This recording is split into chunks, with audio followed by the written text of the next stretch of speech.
ito. Dalawa, meron ako kasi mahilig ako dito kasi matakaw ako dito. Tapos, ito yung remover ko. So, this is from Skintific. And then, syempre, meron akong so, galing to dun sa Solaire. Meron siyang body lotion.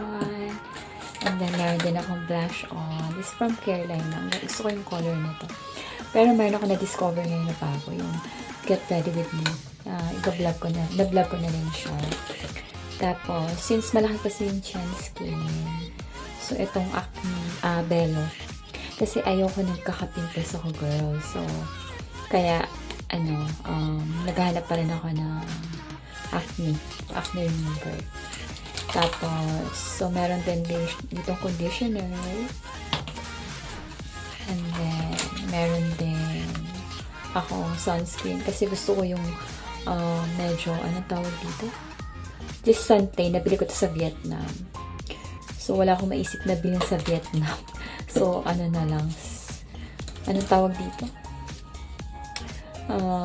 Yun na lang sunscreen pinili ko. So, meron ako hand soap dito.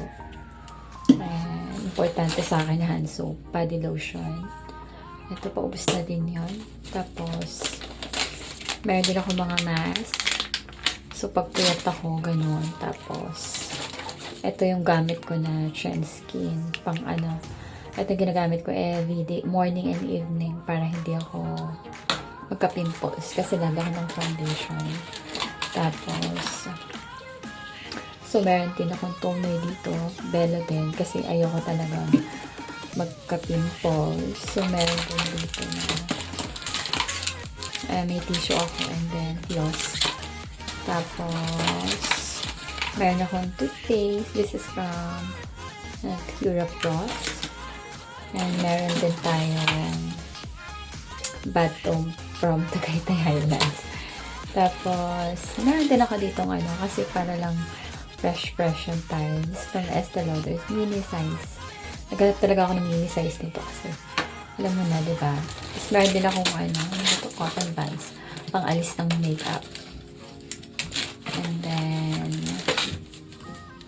ano pa ba? So, another lotion pa na hindi ko na nalis. So, yun lang, ladies, yung dala na skincare. Sobrang, konti lang kasi ang bigat eh. Ayoko nang mabigat magdala. So,